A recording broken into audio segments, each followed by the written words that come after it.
paz do Senhor, meus amados irmãos, este é o seu programa EBD Além do Domingo. Eu sou o professor Alberto, iniciando esse novo trimestre, quarto trimestre de 2019, e o tema da nossa lição é o governo divino em mãos humanas. E o assunto está nos livros de primeiro livro do profeta Samuel e segundo livro do profeta Samuel. E a primeira lição fala exatamente sobre conhecendo os dois livros do profeta Samuel. Deixa eu fazer uma observação. É normal as pessoas, quando vão citar o livro do profeta Samuel, falam assim: eu quero ler aqui como se fosse em 1 Samuel ou 2 Samuel. Na verdade, é incorreto dizer assim, porque na verdade a ideia é o primeiro livro do profeta Samuel. Então é 1 e 2 Samuel, porque se refere ao livro. E é muito comum as pessoas falarem 1 Samuel, 2 Samuel. Possivelmente a pessoa está pensando em epístolas ou cartas, comum no Novo Testamento. Mas no caso de Samuel é livro, então é masculino. Então 1 Samuel, 2 Samuel. E o assunto que estaremos abordando é sobre esses dois livros, será sobre esses dois livros. Eu vou então começar com as 5 questões do nosso texto áureo da primeira lição. Primeira pergunta: quando aconteceu a divisão entre os livros de 1 e 2 Samuel? Ele quer saber então quando começou esse sistema que tem na nossa Bíblia hoje. Você observa lá que tem o primeiro livro de Samuel e o segundo livro de Samuel. Por que está sendo feita esta pergunta? Porque esses dois livros, na verdade, eram um único livro. Era um livro só. Quando ele passou a ser dividido? Quando os sábios judeus traduziram o Antigo Testamento da língua hebraica para a língua grega. E isso ocorreu no governo de Ptolomeu Filadelfo, que era o monarca do Egito helenizado. Ptolomeu Filadelfo foi o rei da cidade de Alexandria, no Egito, e na cidade de Alexandria havia uma enorme biblioteca, a grande biblioteca de Alexandria.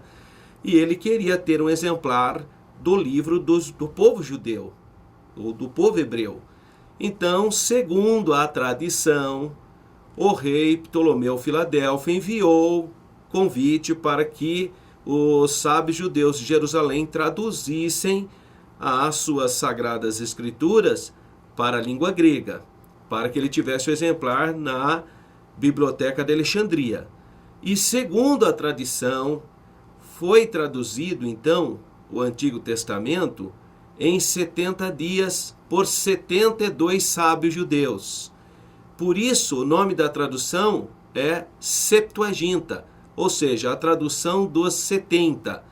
Foi por volta do 2º século antes de Cristo essa tradução, e todo o Antigo Testamento ficou então baseado nessa tradução.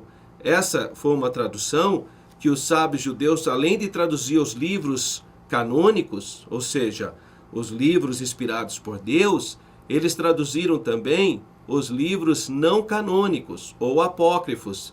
Esse é um dos motivos porque a Bíblia católica possui os livros apócrifos, porque ela também foi baseada na Septuaginta. Muito bem, então por que hoje você tem na sua Bíblia primeiro livro de Samuel e segundo livro de Samuel? Porque a base disso, quem fez essa divisão, foi a primeira tradução da língua hebraica para a língua grega, chamada Septuaginta. Segunda questão: quais são os personagens principais dos livros? Ou do livro? Os personagens principais, o profeta Samuel, que é o primeiro livro do profeta Samuel, logo nos primeiros capítulos, fala sobre biografia do profeta Samuel, a história do profeta Samuel. Mas também o livro vai falar sobre o primeiro rei de Israel, que é o rei Saul.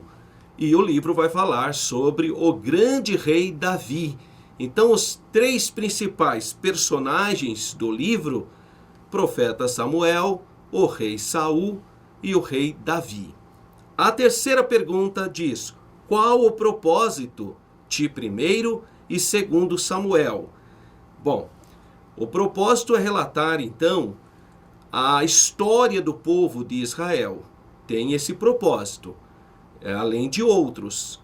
E ele vai mostrar a passagem do período teocrático, que o autor da lição chama de anárquico. Ele usa essa expressão, período anárquico, porque no finalzinho do livro de Juízes, diz que cada um fazia conforme achava correto fazer. E aí, se cada um fazer o que achar correto fazer, vira um período de anarquia. Por isso que ele usa a expressão anárquica. Mas acontece que o historiador Flávio Joséfo, o grande historiador do povo judeu, ele chama esse período de Juízes como sendo o período da teocracia. O que seria isso? Vem de theos, Deus, e kratia, governo. Seria o período em que Deus é que governava diretamente e quando havia necessidade ele levantava profetas ou juízes. Por isso o período de juízes. Samuel é o último juiz desse período. Samuel findou, com Samuel finda-se o período teocrático e inicia então o período monárquico. O nosso autor aqui chamou o período que Flávio Joséfo chama de teocrático, ele chamou de anárquico. E o período monárquico, ele chama de monarquia teocrática. É aceitável isso, então não há problema, não há nenhuma contradição nem polêmica, mas historicamente, se você estuda na escola teológica, você vai saber que o que ele chama de anárquico é o período teocrático, que é o período dos juízes.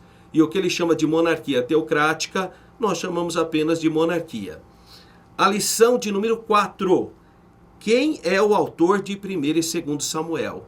Então, uma pergunta bastante interessante.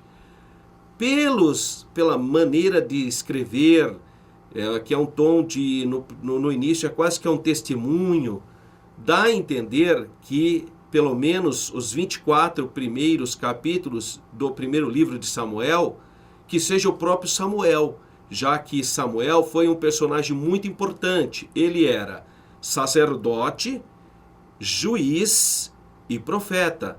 Então era um homem capacitado para a escrita. Então, os estudiosos do Antigo Testamento, pelo estilo de escrita, entendem que, pelo menos até o capítulo 24 do primeiro livro de Samuel, possivelmente tenha sido o próprio profeta Samuel. Mas também os profetas Natã e Gate foram também pessoas que ajudaram a composição desse livro, especialmente segundo Samuel. Então, os dois livros teriam então 3 autores, pelo menos é o que a gente percebe nos próprios livros. Seriam Samuel, Natã e Gate, todos profetas. E a última questão, a de número 5. O que há em 2 Samuel, capítulo 7, ordenado pelo Senhor? Olha, o capítulo 7 do segundo livro do profeta Samuel, ele é muito importante, porque ali está a chamada de Deus para a casa de Davi, estabelecendo a dinastia de Davi como sendo aquela dinastia que iria reinar para sempre. E isso se realizou profeticamente na pessoa do Messias, do Senhor Jesus Cristo, que é o Rei dos Reis e Senhor dos Senhores. Jesus, filho de Davi, né? Então, o capítulo 7 do segundo livro de Samuel está o estabelecimento profético da dinastia do rei Davi. Que Deus continue abençoando a sua vida. Fique na paz do Senhor.